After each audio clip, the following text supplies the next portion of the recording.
Okay, this is another deck check-in here. This time we're looking at Pantlaza the Sun Favored.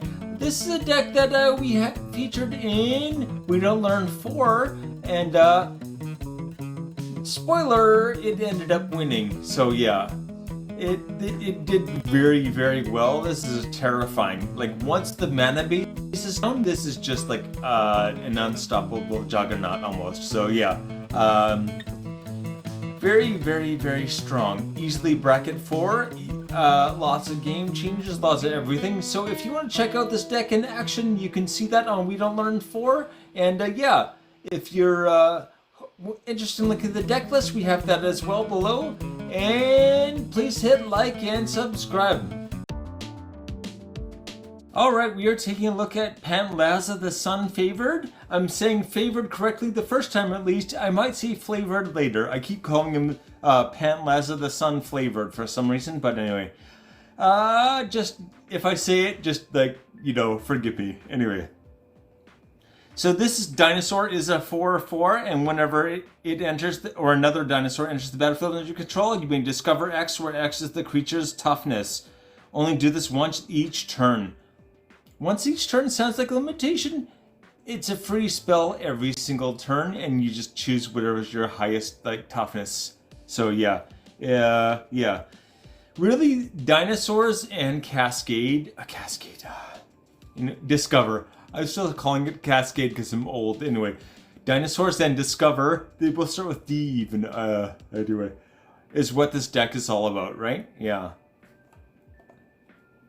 Okay, so the primary mechanic, as I mentioned a second ago, is Discover. This is basically an attempt to fix Cascade. Discover and Cascade are almost the same thing, with one very important distinction. I have a Cascade deck, and right after I finished my Cascade deck, they came out with this Discover mechanic, and I was like, thanks guys. Anyway. So again, this is supposed to fix Cascade. I just look at it as an upgrade. I didn't think there's anything really wrong with Cascade to begin with, so I'm a little confused by this. But anyway, both Cascade and Discover are cast triggers that automatically exile cards from the top of your deck until you are able to cast a spell. Usually its CMC has to be a certain number or less, and then you get to cast that spell for free. So just an extra free spell. You don't have as much control over what that is most of the time, unless you've got some kind of scry effect, or in this deck it has, what is it called? Sensei's Divining Top? I think I got the name wrong. Anyway, yeah. The Divining Top, where you just put a bunch of cards on top of your deck in the order you want, and yeah. You're all good to go from there. Really good combination with this mechanic, or Cascade, but anyway. The one thing to point out about it being a cast trigger is that countering the spell doesn't affect Cascade or Discover, right? Discover and Cascade basically happen off the cast. Once the cast happens, even if the spell gets countered, like the original spell, this will happen anyway. So another reason why it's just very strong. Cascade requires that the spell be exiled for lower CMC. Discover, it can be the same CMC or lower. I guess even with this, it's based on the toughness of the creature, not even the CMC. So Discover is a lot more open-ended, I guess. But yeah. Also, yeah. Cascade also has to be lower. Discover can be the same or based off in a whole different set, I guess. So yeah. The deck here. Pantlaza gives every other dinosaur spell Discover. So only once per turn, but still, once per turn is probably enough, right? So while it might be a bit slow to get going, once it's going, it's scary. So once you got the mana base to start casting these bigger dinosaur spells, you're just going to be throwing more and more spells into the battlefield for free. Just every turn, you're going to get extra. Once again, once per turn, but once per turn is not bad. That's guaranteed once per turn. You can have dinosaurs that have Discover as well. That'll even kind of keep just piling on to that. The main focus of this deck is to outvalue the rest of the board, which isn't difficult when you get a free spell every turn. This deck also has several flicker effects, so that you can pick something up, just put it back down. So that do that with a big dinosaur, and once per turn, there you go, there's your spell. that you're getting for free, guaranteed, just over and over and over. Really, really strong, really scary. These dinosaurs end up just, he gets a pile of them very, very quickly. I played against this twice and I did not win, that's for sure. So the deck as it is right now is worth $835.04, and probably more even by the time you're watching this, because even between like when I started prepping this video and when I last checked it, I went up like over $14, I think, and that was just in the span of like a week. So oh boy. Remember, if you want to see this deck in action, you can in We Don't Learn 4. That's our playthrough series. So yeah.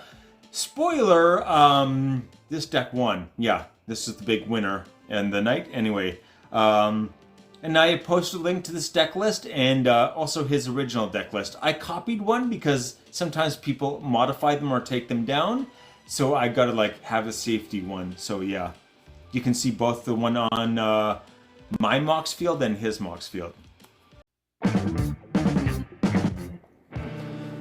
On to the star card. So Dinosaur Kindred, the downside is that it's a very high CMC. They've got great toughness, they got great attack, they got great abilities, but the CMC lets you know it. So this deck does have a lot of ways to reduce the casting cost or avoid it altogether, as well as just a bevy of game changes to make sure you can kind of keep yourself flexible and deal with almost any situation. So once you've got your mana base sorted though, there's almost nothing that can stop this engine. Once it's going, it's just going to keep going through all your opponents. Alright, let's look at some of the cost reducers here. We've got Hunting Velociraptor for 2 and a red. This creature, a dinosaur of course, is a 3/2 with first strike, and dinosaur spells you have Prowl 2 and a red, so you may cast the spell for its Prowl cost if you dealt combat damage to a player this turn. With a creature with any of its creature types. So yeah, as long as you deal any combat damage to any player, you can play all dinosaur spells for 2 and a red. Yeah, dinosaurs are huge and they have trample. So no problem, right? Next up is Urza's Incubator, a much more like direct kind of cost reduction here. For 3, this artifact says it comes in, choose creature type. Creature of the chosen type, costs 2 less to cast. Hey, oh, good with pretty much any kind of like kindred deck. Sneak attack for 3 and a red. This is an enchantment, so for 1 red, you may put a creature card from your hand onto the battlefield. It gains haste, sacrifice it at the beginning of the next end step. What you really want is get those big creatures down, and then you get your free cast. They have haste, so they're going to swing in and do something. And if they get sacked, you kind of don't care, really. A lot of them are like, yeah, sure, sack them, whatever. No problem, right? Yeah. And Savage Order. So for 2 green, this is a sorcery. As an additional cost to cast the spell, sacrifice a creature with power 4 or greater. Again, most of your creatures are going to count as that. Search your library for a dinosaur creature card, put it onto the battlefield, then shuffle. It gains indestructible until end of turn. Oh, until your next turn. Oh, until your next turn. Okay, yay. The Game Changers. So we've got the One Ring. Oh boy. So for 4, this is an indestructible legendary artifact. So when it enters the battlefield, if you cast it, you gain protection from everything until your next turn. That's a start. At the beginning of your upkeep, you lose 1 life for each burden counter on the One Ring. Tap, put a burden counter on it, and draw a card for each burden counter on the One Ring. So, whoa, yeah. Obviously very good. Deflecting Swat. This is what I've had sitting in my binder for ages and never use. 2 and a red for this instant. So if you control your commander, cast it for free. You may choose a new target for target spell or ability. It does have to be a spell or ability. I saw someone on a group ask me if they could like change combat damage. Like, no, I don't think that counts as an ability. Anyway, Teferi's Protection. In my binder. Oh, Anyway, 2 and a white. Until your next turn, your life total can't change and you gain protection from everything. All opponents you control phase out.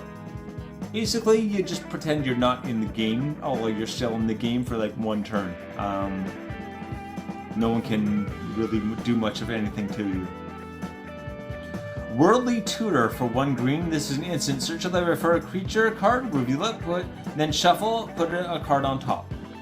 Not too bad. It is instant speed.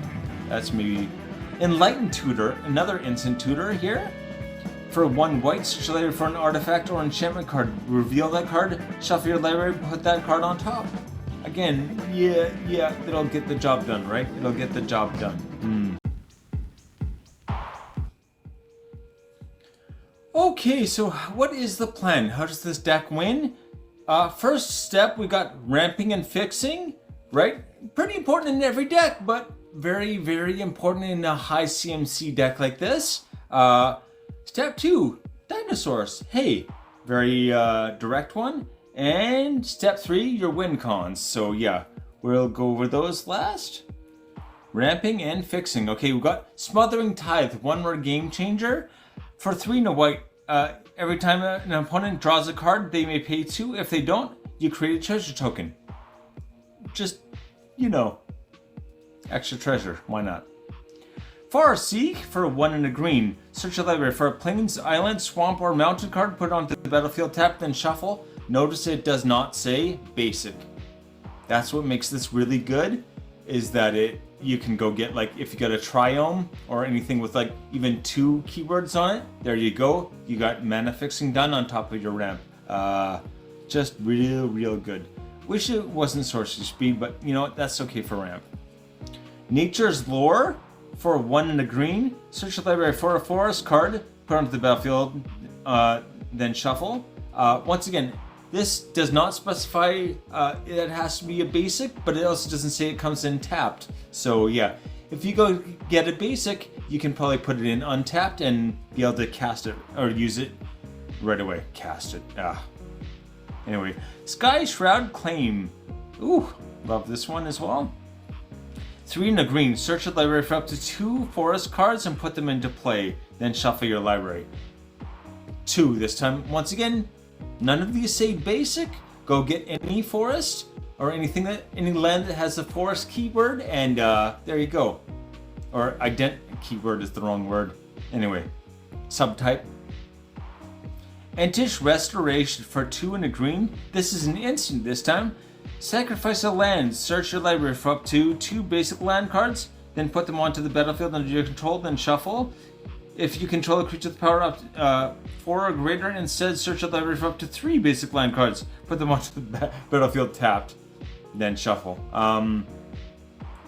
You're playing Dinosaurs. Even your commander is already a 4, right? So yeah, you're gonna go get 3 lands, then throw them into the battlefield. Dinosaurs, okay. Geisha, Sun's Avatar. 5, red, green, white. Naya. For the 7/6, Vigilance, Trample, Haste, Dinosaur. Avatar as well.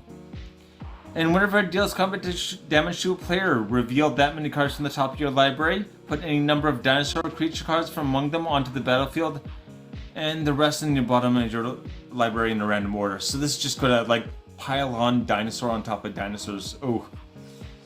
Regisaur Alpha, Regisaur? Anyway, I don't know.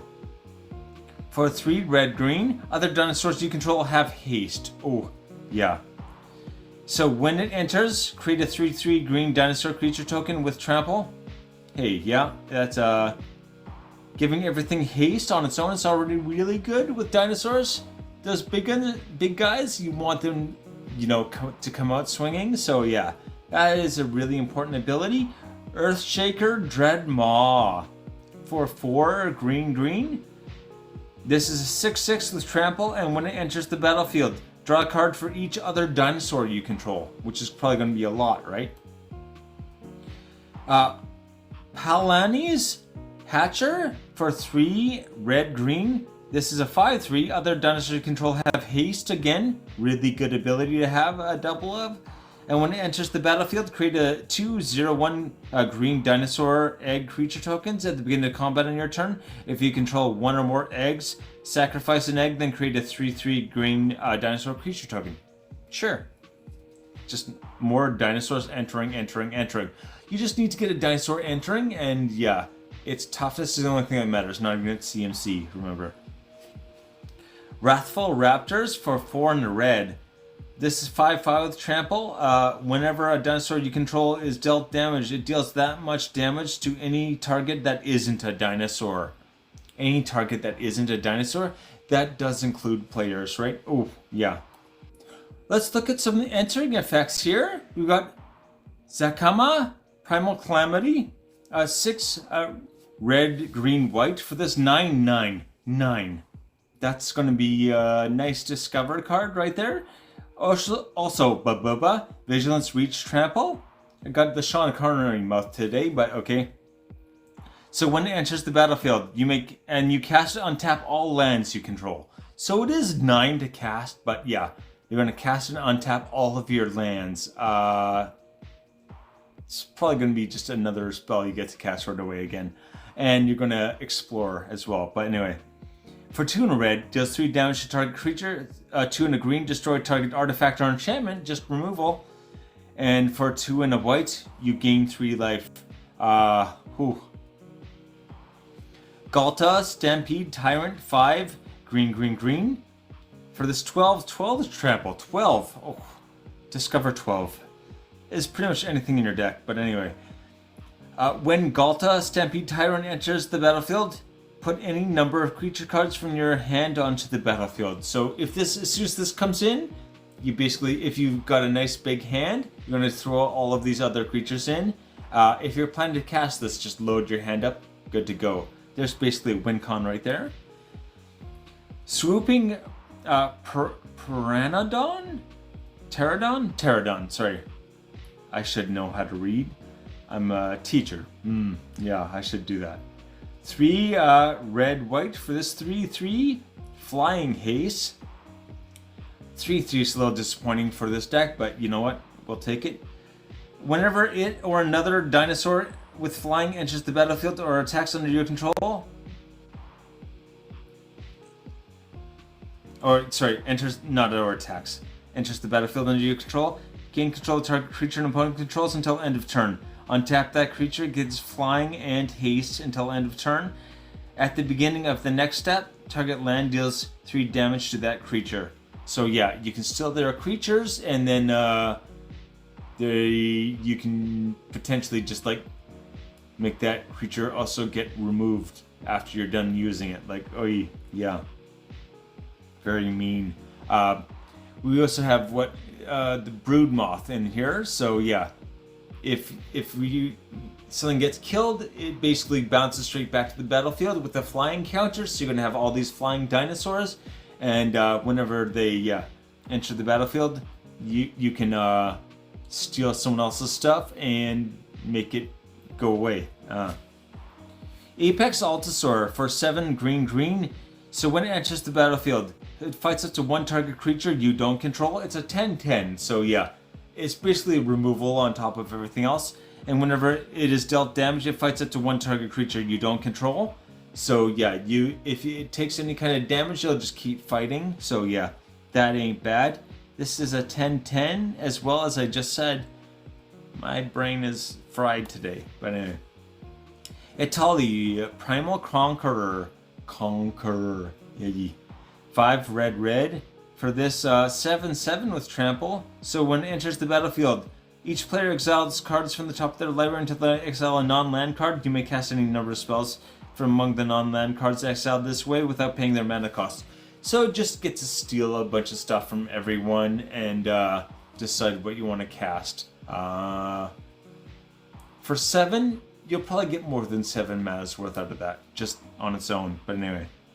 And you can also transform them. We're not going to worry about the transform, but transform is 2 and Phyrexia in green. Not worrying about it though.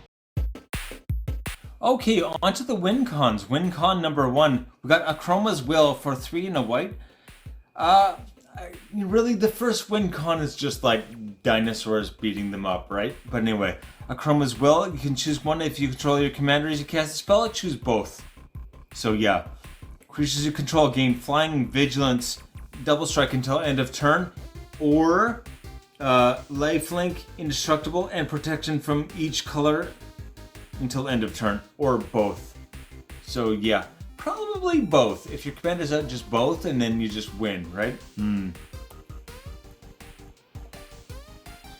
Win con number 2, we got Terror of the Peaks, 3 red for this dragon, not a dinosaur actually, but it's a 5/4 flyer.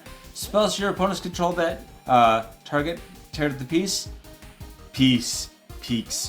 cost an additional 3 life to cast, so they have to pay 3 life if they want to target this.